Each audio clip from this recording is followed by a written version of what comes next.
Hello అండి. అందరూ ఎలా ఉన్నారు? మీకు చెప్పాను కదా! రెడ్ వెల్వెట్ కేక్ ఆర్డర్ వచ్చిందని హాఫ్ కేజీ.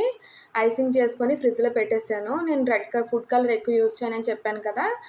ఈ క్రమ్స్‌కి కావాల్సినంత కేక్‌ని కప్ కేక్‌లో బేక్ చేసుకున్నానండి. ఎక్కువ రెడ్ కలర్ వేసి.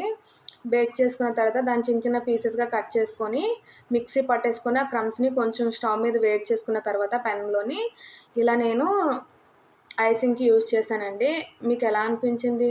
ఈ వీడియో నచ్చిందా? నచ్చితే లైక్ చేయండి. మన ఛానల్ ఎవరైతే ఫస్ట్ టైమ్ చూస్తున్నారో సబ్స్క్రైబ్ చేసుకొని చూడండి. మీకు ఎలాంటి వీడియోస్ కావాలో కామెంట్ చేయండి. ఏమైనా డౌట్ ఉన్నా సరే. ఇలా సింపుల్‌గా డెకరేట్ చేసుకున్న తర్వాత ఫౌంటైన్‌ని ఇలా 3 కటర్స్‌తో కట్ చేసుకున్నానండి. నా దగ్గర ఫౌంటైన్ కటర్స్ ఉంటే ఇలా 3 హార్ట్స్ కట్ చేసుకొని ఇలా డెకరేట్ చేసుకొని స్టార్ మీద ఇలా ఫౌంటైన్ మీద నేమ్ రాసుకొని ఇలా పెట్టేసుకున్నాను. చూసారా? కస్టమర్‌కి కూడా చాలా నచ్చిందండి కేకు. తిరిగి ఫోటో పెట్టి ఇలాగా ఫీడ్‌బ్యాక్ ఇచ్చారు.